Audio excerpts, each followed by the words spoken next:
मैं राजाकार, तुम राजाकार, बताओ कौन राजाकार। दोस्तों यही वो शब्द है जिसकी वजह से आज पूरा बांग्लादेश चल रहा है। मीडिया पर आप लोगों ने बहुत ज़्यादा न्यूज़ पर यह देखा होगा कि वहाँ पर बेरोजगारी मुद्दा है, स्टूडेंट इसलिए आक्रोश में आए हैं और सरकार पूरी तरह से डिक्टेटरशिप हो गई है, जिसकी वजह से आज वहाँ पर दंगे हो रहे हैं। लेकिन दोस्तों मैं राजाकार, तुम राजाकार, बताओ कौन राजाकार, यही वो शब्द है जिसकी वजह से आज पूरा बांग्लादेश चल रहा है। अच्छा दोस्तों, इस शब्द में आखिरकार क्या छुपा हुआ है, क्या रहस्य है जिसकी वजह से इतना बड़ा हिंसा बांग्लादेश में हो गया है। और क्या दोस्तों वाकई में जो मीडिया पर दिखाई जा रही है आपको कि स्टूडेंट को वहाँ पर रोजगार नहीं मिल रहा है, बेरोजगारी चरम सीमा पर है और जितना भी आरक्षण दिया जा रहा है किसी एक पार्टिकुलर लोगों को दे दिया जा रहा है, सब कुछ बातें सही है या फिर नहीं सही है। आखिरकार क्या है मुद्दा, क्यों बांग्लादेश में राजाकार को लेकर आज इतना बड़ा दंगा हुआ है, आइए जानेंगे इन तमाम सवालों के जवाब आज के इस वीडियो में। तो शुरू से लेकर एंड तक जरूर बने रहिएगा।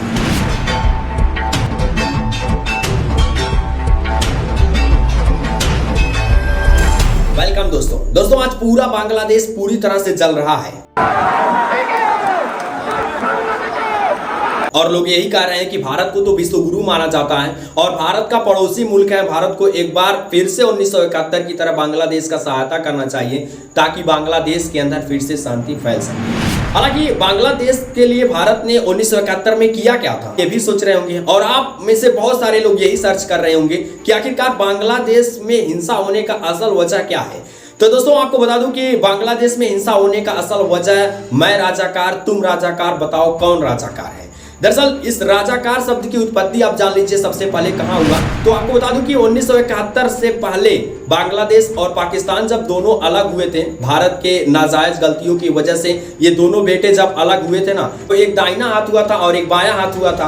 अब आपको बता दूं कि ये दोनों ही बेटे आपस में बहुत लड़ रहे थे। पाकिस्तान सोच रहा था कि बांग्लादेश के ऊपर हमारा हक चले, बांग्लादेश सोच रहा था कि भैया हम एक अलग मुल्क हो जाएं, हमको किसी से कुछ लेना देना ना रहे। आपको बता दूं कि जो प्रधानमंत्री ने इस्तीफा दिया शेख हसीना, इनके पिता एक मुजीबुर रहमान सेना गठित की थी जिसका नाम उन्होंने मुक्ति स्वतंत्रता संग्राम सेना रखा था। वो 1971 में गठित किया गया था और उन्होंने इस उद्देश्य से इसको गठित किया था कि जितने भी पाकिस्तान के लोग बांग्लादेश के अंदर आकर उत्पात मचा रहे हैं, ये सेना उनसे लड़े और देश के अंदर शांति स्थापित करे। अब यह राजाकार उन्हीं लोगों को कहा जा रहा था जो कि पाकिस्तान से आकर बांग्लादेश के अंदर सेना के रूप में रह रहे थे और पाकिस्तान का हुकूमत चलाना चाहते थे बांग्लादेश में। हालांकि दोस्तों आपको बता दी कि 1971 में जब पाकिस्तान ने इंडिया के 7 एयरबेसों पर हमला किया था तो हमने तो मुंहतोड़ जवाब पाकिस्तान को दिया, अच्छे तरीके से लतेड़ा, बल्कि उनके जमीन पर भी कब्जा किया, उनके सैनिकों को भी हमने कब्जे में ले लिया। लेकिन हमारे देश की उस टाइम पर प्रधानमंत्री इंदिरा गांधी थी, उन्होंने कहा कि इस तरह से काम नहीं चलेगा,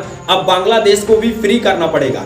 उन्होंने बांग्लादेश के अंदर अपने देश के सेना को भेजा और कहा कि जितने भी बांग्लादेश की सेना है आपको सही से रहना है तो सही से रहिए और जितने भी पाकिस्तानी सेना बांग्लादेश के अंदर है उनको तुरंत ही बांग्लादेश से वापस पाकिस्तान जाना पड़ेगा। और दोस्तों आपको बता दूं कि इतना ही नहीं, हमारे देश की जो सेना बांग्लादेश के अंदर गई थी वहां पर अंधाधुंध फायरिंग कर रही थी हमारे देश की सेना ताकि बांग्लादेश के अंदर शांति आ सके। और बांग्लादेश की जो मुक्ति संग्राम सेना गठित की गई थी शेख हसीना के पिताजी द्वारा, वो भी भारत के सेना का पूरी तरह से मदद कर रही थी। दोस्तों आपको बता दूं कि 1971 के बाद से भारत के सपोर्ट से बांग्लादेश में पूरी तरह से शांति स्थापित हो गई। उसी टाइम पर शेख मुजीबुर रहमान ने कहा था कि मुक्ति संग्राम सेना में जितने भी सेनानी हैं उनको हम हर जगहों पर आरक्षण देंगे और वही आरक्षण का मुद्दा आज फैल गया। अच्छा, शेख हसीना के इस बीच में राजाकार शब्द के बारे में आपको बताएं, लेकिन उससे पहले थोड़ा सा बांग्लादेश की आबादी पर नजर डालिए।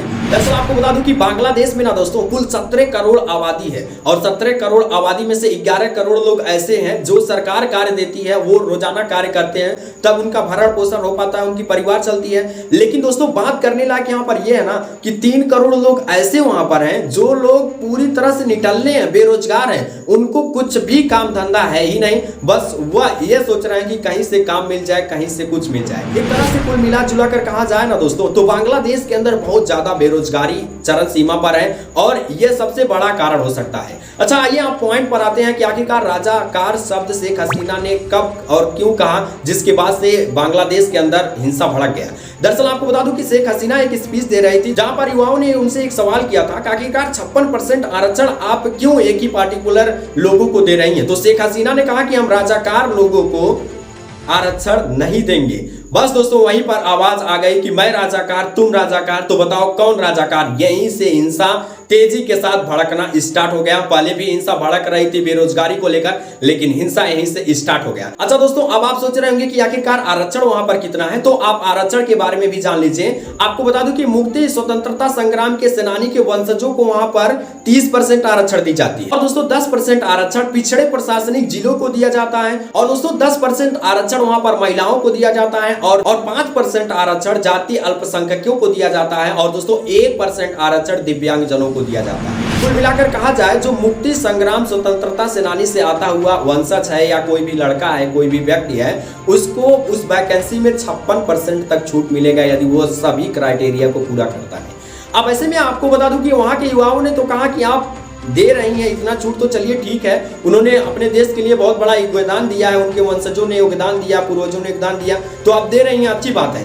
लेकिन दोस्तों आपको बता दूं कि शेख हसीना के द्वारा यह जब बात कही गई कि हम राजाकार को नहीं देंगे, बात ऐसी भी वहां पर हो रही थी कि शेख हसीना केवल अपने पार्टी के मेंबर को ही वह सर्टिफिकेट दे रही थी कि यदि आप हमारे पार्टी को सपोर्ट करते हैं तो आप ही ये सर्टिफिकेट रखिए। अब बताइए दोस्तों, अपने ही देश के अंदर रख लीजिए कि एक पार्टी सत्ता में है और एक पार्टी अपोजिशन पार्टी बैठी हुई है। अब बताइए सत्ताधारी पार्टी अपने लोगों को वो सर्टिफिकेट देने लगे जिसमें सरकारी नौकरियों में उनको 56% तक छूट मिलने लगे, तो अपोजिशन पार्टी के लोग क्या करेंगे? मतलब आक्रोश तो फैलेगा ही। अब आप अनुमान लगा सकते हैं वहां पर क्या हो सकता है, क्या नहीं हो सकता है। अब दोस्तों हिंसा फैलने का सबसे मेन मुद्दा यही था। अब दोस्तों रही बात मीडिया की, तो कुछ मीडिया वाले यह कह रहे हैं कि हमारे देश के अंदर भी यही स्थिति हो सकती है यदि यही कार्य रहा। लेकिन हम आपको बता दूं कि हमारे देश के अंदर ऐसी स्थिति कभी भी नहीं आएगी, क्योंकि हमारे देश के अंदर जो भी आरक्षण दिया जा रहा है वो पिछड़ी वर्ग के लोगों को दिया जा रहा है, मतलब क्राइटेरिया वाइज दिया जा रहा है, ना कि किसी संग्राम सेनानी को दिया जा रहा है, ना कि किसी दिव्यांग बस को दिया जा रहा है। मतलब हमारे यहाँ का जो आरक्षण है वो क्राइटेरिया वाइज है। हमारे देश में ऐसा कभी भी नहीं है। साथ ही दोस्तों आपको बता दूं कि बांग्लादेश के अंदर बेरोजगारी चरम सीमा पर है, ये भी आक्रोश का सबसे बड़ा कारण है। और जो आप लोगों ने आरक्षण सुना, ये भी चरम सीमा पर चली रही है। शेख हसीना का डिक्टेटर तो आप सभी लोगों ने जान ही लिया कि किस तरीके से वो किसको सर्टिफिकेट दे रहे थे, किसको नहीं। बस यही पूरा मैटर है जिसकी वजह से आज बांग्लादेश के अंदर हिंसा भड़की हुई है और वो शांत होने का नाम नहीं ले रही है। फिलहाल दोस्तों कमेंट बॉक्स में जरूर बताइएगा कि आपको क्या ये सभी बातें पता थी या फिर नहीं। वीडियो अच्छी लगी तो वीडियो को लाइक करिए और ऐसे इंफॉर्मेटिव खबरों और ट्रेंडिंग टॉपिक की खबरों के लिए हमें जरूर सब्सक्राइब करके रखिए, क्योंकि ऐसे ही लगातार वीडियो हम लाते रहते हैं। मिलते किसी अन्य वीडियो में अनट्रेंडिंग टॉपिक के साथ, तब तक के लिए टाटा टेक केयर, बाय, जय भारत, जय श्री कृष्ण।